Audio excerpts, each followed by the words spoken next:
बिरजू और उड़ने वाला घोड़ा। बहुत दूर एक शहर में बिरजू नाम का एक लड़का रहता था। उसका बहुत जी चाहता था कि वह भी और बच्चों की तरह दौड़े खेले, पर वह एक टांग से लंगड़ा था। उससे तो अच्छी तरह से चला भी नहीं जाता था। बिरजू का पिता एक बहुत अमीर आदमी के बाग में माली था। बाग उस झोंपड़ी के बहुत पास था जिसमें वह रहते थे। उसकी माँ दूसरों के घरों में बर्तन मांजती थी। एक दिन बिरजू का पिता घर लौटा तो बहुत खुश था। उसने कहा, देखो बिरजू, देखो मैं क्या लाया हूँ। उसने एक पुराना झूलने वाला लकड़ी का घोड़ा उठाकर दिखाया। बीबी जी ने मुझे दिया है। घोड़ा पुराना और घिसा पिटा था। उसका रंग निकल चुका था। जीन फटी हुई थी और एक कान टूटकर गिरने वाला था। पर बिरजू नया खिलौना पाकर बहुत खुश था। उसके पास ऐसा कुछ नहीं था जो उसका अपना हो। वह घोड़े पर चढ़कर झूलने लगा। बहुत मजा आ रहा है, उसने सोचा। शायद सचमुच के घोड़े की सवारी भी ऐसी ही होती होगी। बिरजू जब 101 बार झूल चुका तो घोड़ा एकदम आगे की ओर झुका। बिरजू को बड़ी हैरानी हुई। उसे लगा जैसे वह सचमुच का घोड़ा हो। शायद ये मेरी कल्पना है, घोड़े को कसकर पकड़ते हुए उसने सोचा। पर तभी उससे भी बड़ा आश्चर्य हुआ। घोड़ा अचानक हवा में ऊपर उठा। वह उड़ रहा था, सचमुच उड़ रहा था। हवा सीटी बजाती बिरजू के कानों के पास से निकल रही थी।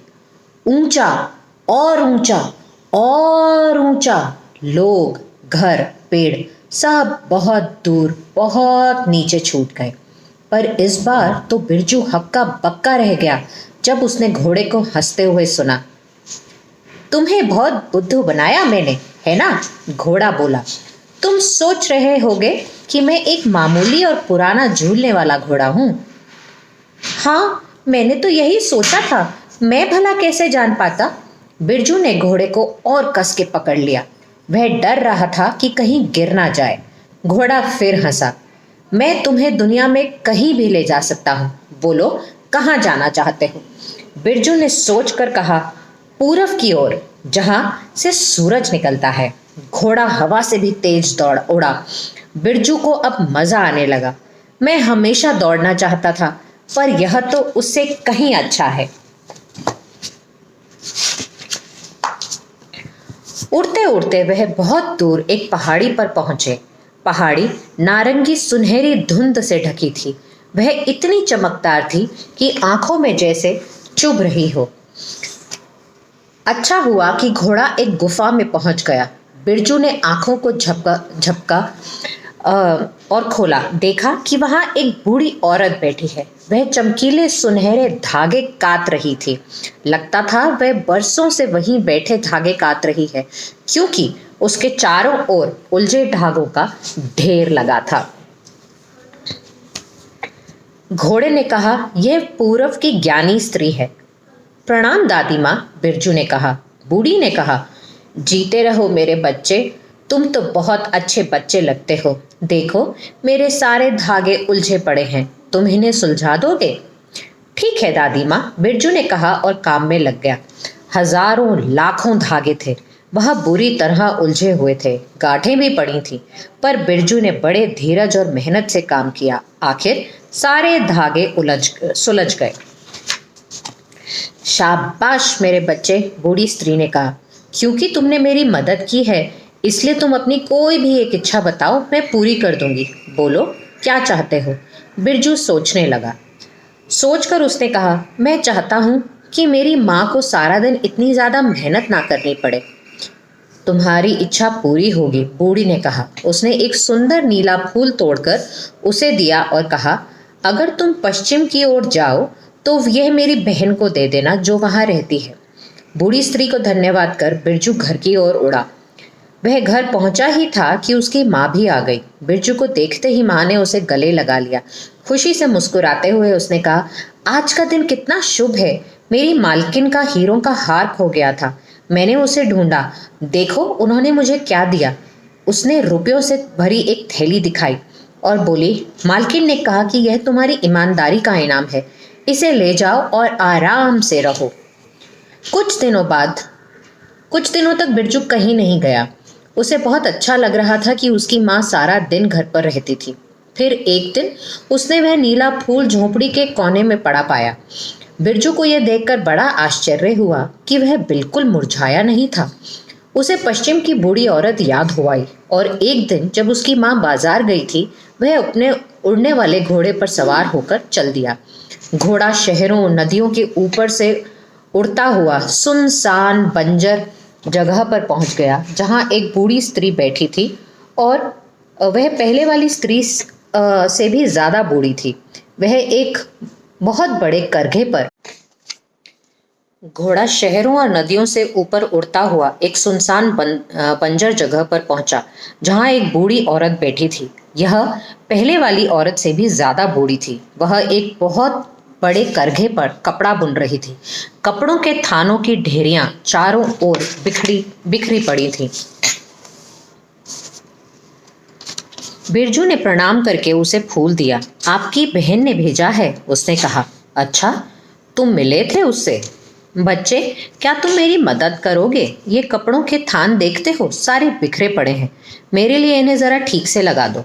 बेचारे लंगड़े बिरजू के लिए यह काम कठिन था, पर किसी न किसी तरह उसने कर ही दिया। बूढ़ी स्त्री ने खुश होकर उससे अपनी एक इच्छा बताने को कहा। बिरजू को अपने पिता का ध्यान आया, जो कमर झुकाए सारा दिन उस अमीर आदमी के बाग में काम करता था। मैं चाहता हूँ कि मेरे पिता का अपना बाग हो, उसने अपनी इच्छा बताई। ऐसा ही होगा, बूढ़ी ने कहा। अगर तुम कभी दक्षिण की ओर जाओ तो मेरी बहन से जाकर मिलना और उसे यह दे देना। उसने एक अजीब सा मेवा निकाला, जो ना तो अखरोट था, ना मूंगफली और ना ही नारियल। इन तीनों का मिला जुला रूप था। उसे धन्यवाद देने के बाद बिरजू घोड़े पर सवार होकर अपने घर की ओर उड़ा। तब तक उसकी माँ वापस नहीं आई थी। जल्दी ही वह भी वापस आ गई और पिता भी। मैं अच्छी खबर लाया हूँ, पिता ने कहा। मेरे मालिक ने कहा है कि तुम ईमानदार और वफादार हो। मेरी एक ज़मीन खाली पड़ी है, वह तुम ले लो और अपना बगीचा लगाओ। फिर कुछ उदास होकर बोला, लेकिन मेरे मालिक की बेटी बहुत बीमार है। वैद्य, हकीम सब जवाब दे चुके हैं। अब मालिक दान पुण्य कर उसकी जान बचाने की कोशिश कर रहे हैं। बिरजू भी उदास हो गया। उसे वह छोटी और प्यारी सी लड़की याद हो आई, जिसे वह बाग में खेलते हुए देखा करता था। फिर उसे दक्षिण की ज्ञानी स्त्री की याद आई। चुपके से वह अपने घोड़े के पास गया। दक्षिण की ओर चलो, खूब तेज, उसने घोड़े के कान में कहा। घोड़ा देखते ही देखते ऊपर उड़ने लगा। समुद्रों के ऊपर उड़ते हुए वह एक द्वीप पर पहुंचा। वहां एक बूढ़ी औरत बैठी कपड़े पर बहुत सुंदर कशीदाकारी कर रही थी। बिरजू ने प्रणाम किया और वह विचित्र सा फल दिया जो बूढ़ी की बहन ने भेजा था। अच्छा, तो तुम मेरी बहन से मिल चुके हो, उसने कहा। लड़के, तुम मेरी मदद करोगे? मेरी सुई से धागा निकल गया है, मैं उसे फिर से डाल नहीं पा रही हूँ। अजीब सा धागा था। धागा मोटा था और सुई का छेद बहुत छोटा, पर किसी तरह बिरजू ने सुई में धागा डाल ही दिया। बूढ़ी औरत प्रश्न हुई और उसने कहा, मैं भी तुम्हारी कोई एक इच्छा पूरी कर सकती हूँ। मांगो जो मांगना है, लेकिन खूब सोच समझ कर मांगना, क्योंकि यह तुम्हारी आखिरी इच्छा होगी जो पूरी की जाएगी। बिरजू को अपनी लंगड़ी टांग का ध्यान आया। वह सदा से चाहता था कि उसकी टांग ठीक हो जाए। फिर उसे उस बीमार लड़की का ख्याल हो आया। उसने कहा, मेरे मालिक की बेटी बहुत बीमार है, मैं चाहता हूँ कि वह ठीक हो जाए। बुढ़िया ने एक बूटी निकाल कर कहा, इसको पीस कर उसे खिला दो, सुबह तक वह बिल्कुल ठीक हो जाएगी। बूढ़ी स्त्री ने फिर कहा, वह तुम्हारी आखिरी इच्छा थी। मैं चाहती हूँ कि तुम उत्तर की ओर जाओ और मेरे पिता से मिलो। उन्हें यह घोंघा दे देना और कहना मैंने भेजा है। बिरजू तेजी से उड़कर अपने घर पहुंचा। वह लंगड़ाता हुआ भीतर गया और अपनी माँ को वह बूटी देकर बोला, इसे पीसकर बीमार लड़की को खिला देना, सुबह तक ठीक हो जाएगी। तुम्हें यह कहाँ मिली? माँ ने पूछा। जल्दी करो माँ, समय बर्बाद मत करो, बस इतना जान लो एक ज्ञानी स्त्री ने दी है। माँ ने वैसा ही किया जैसे बेटे ने कहा था। अमीर आदमी अपनी बेटी के लिए कुछ भी आजमाने को तैयार था। लड़की सचमुच सुबह तक ठीक हो गई। बिरजू की माँ को इनाम में फिर ढेरों रुपए मिले, लेकिन उससे बिरजू की लंगड़ी टांग ठीक नहीं हो सकती थी। एक दिन उसने उत्तर के बूढ़े आदमी से मिलने का निश्चय किया। उसने घोड़े से कहा, चलो उत्तर की ओर चलें। जंगलों और झीलों के ऊपर उड़ता हुआ घोड़ा एक ऊंचे बर्फ से ढके पहाड़ की एक गुफा के पास जाकर रुका। एक बहुत ही बूढ़ा आदमी गुफा के दरवाजे पर बैठा था। उसने सफेद बोहें सिकोड़ कर उससे पूछा, कौन है? मैं बिरजू हूँ, आपकी बेटी ने आपके लिए कुछ भेजा है। घोड़े से उतरो, मुझ तक पहुंचने के लिए तुम्हें अपने पैरों पर चलकर आना पड़ेगा। बिरजू ने कहा, पर मैं तो लंगड़ा हूँ बाबा, मैं फिसल जाऊंगा और पहाड़ से लुढ़क कर नीचे जा गिरूंगा। बूढ़े आदमी ने कठोर आवाज में कहा, जैसा कहा गया है वैसा करो। घोड़े ने हिनहिना कर कहा, वही करो बिरजू। डरते डरते बिरजू घोड़े से उतरा। उसने एक पैर धरती पर रखा, फिर दूसरा, और जब उसने बूढ़े को घोंगा दिया तो उसके आश्चर्य का ठिकाना ना रहा। वह सीधा खड़ा था और चल रहा था, सचमुच चल रहा था।